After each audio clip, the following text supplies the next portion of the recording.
Hello friend, तो चलिए आज के इस वीडियो में हम पढ़ने वाले हैं एनसीईआरटी साइंस बायो। आज की वीडियो में हम टॉपिक्स पढ़ने वाले हैं प्राणियों में तंत्रिका तंत्र, मानव में तंत्रिका तंत्र, केंद्रीय तंत्रिका तंत्र यानी मस्तिष्क, परिधीय तंत्रिका तंत्र, स्वायत्त तंत्रिका तंत्र और जंतुओं में तंत्रिका तंत्र। ये 6 to 12 तक का बायोलॉजी पार्ट है।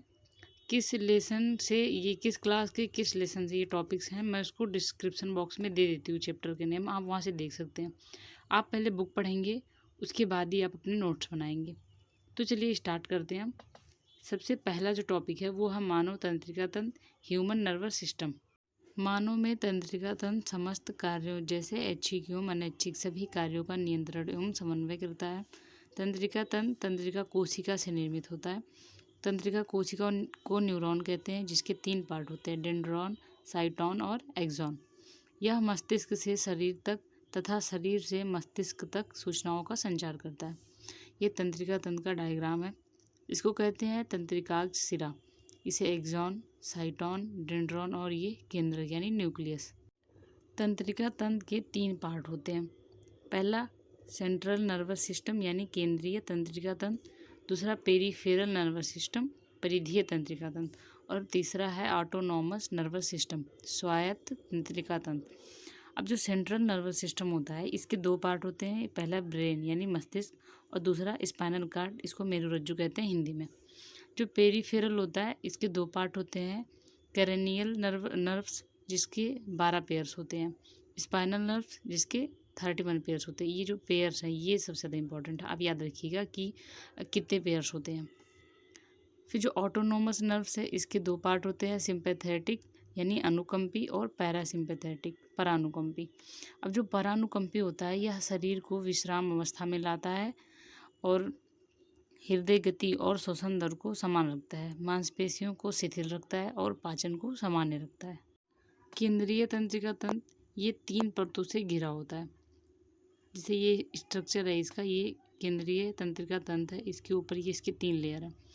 सबसे बाहरी लेयर को कहते हैं ड्यूरा मैटर, उसके बाद दूसरे वाले लेयर को कहते हैं आर्केनॉइड और तीसरे यानी लास्ट लेयर को कहते हैं पैरामीटर। इसमें एक फ्लूइड भरा होता है जिसको सेरिब्रोस्पाइनल फ्लूइड कहते हैं। यह बाह्य आघातों से सुरक्षा करता है केंद्रीय तंत्रिका तंत्र की। ये जो होता है ब्रेन और मेरुरज्जु दोनों में पाया जाता है। जो इसके तीनों परत होते हैं इसको मेनिंजिस कहते हैं यानी मस्तिष्क आवरण। अब हम पढ़ेंगे ब्रेन यानी मस्तिष्क के बारे में। जो वयस्क मनुष्य के मस्तिष्क का भार होता है वो 3 पाउंड होता है। ब्रेन के 3 पार्ट होते हैं, फोर ब्रेन यानी अग्र मस्तिष्क, मिड ब्रेन मध्य मस्तिष्क और हाइंड ब्रेन पश्चिम मस्तिष्क।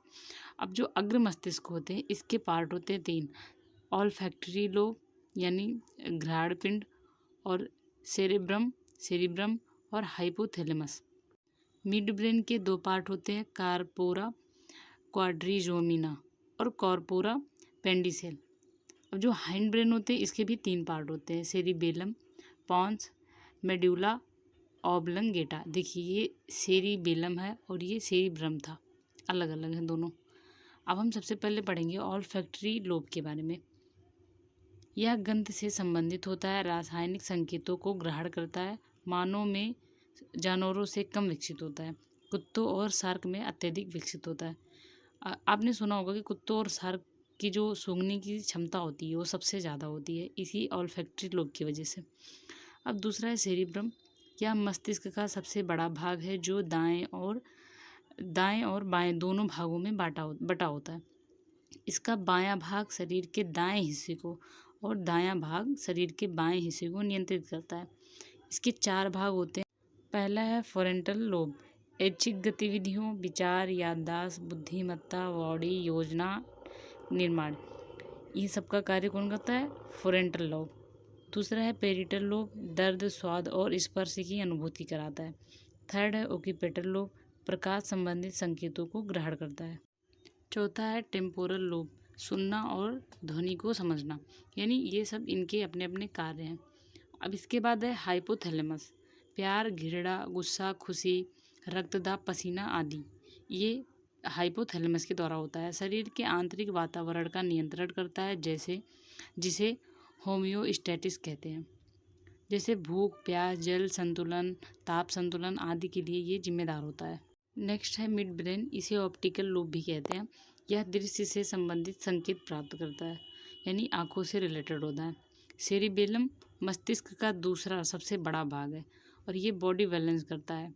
इसका जो मेन वर्क है बॉडी बैलेंस करना, शरीर की संरचना को मेंटेन करता है, शरीर के मांसपेशियों के मध्य समन्वय बनाता है। मांसपेशियों के मध्य समन्वय मतलब जैसे हम चलते हैं तो जो हमारी मांसपेशियां होती हैं एक सही स्ट्रक्चर में बनी रहती हैं, वो सेरिबेलम की वजह से। ऐसा नहीं होता कि चलते टाइम हमारी जो बोन्स होती हैं वो इधर की उधर हो जाए। अब इसके बाद है पोन्स, यह श्वसन के लय को नियंत्रित करता है। मेडुला ऑब्लिंगेटा, यह अनैच्छिक क्रियाओं का नियंत्रण करता है, जैसे सांस लेना, पाचन क्रिया आदि। हृदय की गति पर आंशिक नियंत्रण भी करता है। फिर इसके बाद हम पढ़ेंगे स्पाइनल कार्ड। हमने ब्रेन पढ़ा, अब ब्रेन के बाद है स्पाइनल कार्ड। ये शरीर के नीचे के हिस्से में मस्तिष्क का विस्तार करता है। इसमें सोचने, समझने या विचार करने की क्षमता नहीं होती है। प्रतिवर्ती क्रिया यानी रिफ्लेक्शन की जो क्रिया होती है वो स्पाइनल कार्ड के द्वारा होता है। इसका जो कार्य है शरीर के विभिन्न हिस्सों से संकेत प्राप्त करके मस्तिष्क तक पहुंचाना। अब नेक्स्ट है स्वायत्त तंत्रिका तंत्र। यह अवचेतन स्तर पर शरीर की आवश्यक क्रियाओं का नियंत्रण और समन्वय करता है।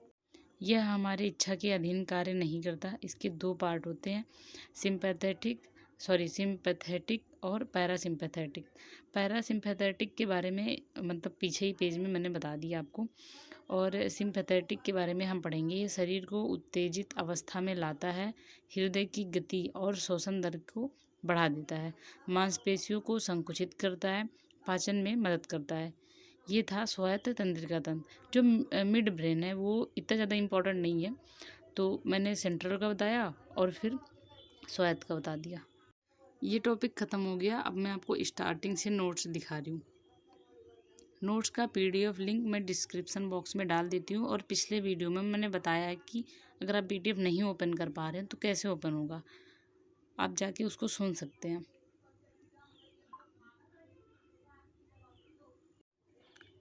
आपको बुक्स ज़रूर पढ़नी है। पहले आप 102 बार अगर बुक पढ़ेंगे उसके बाद ही अपने नोट्स बनाइएगा, क्योंकि नोट्स में ना सारे की पॉइंट्स हैं और बिना बुक पढ़े तो आपको समझ में नहीं आएंगे की पॉइंट। तो इसलिए आप पहले बुक ज़रूर पढ़िएगा, बुक इम्पॉर्टेंट होते हैं।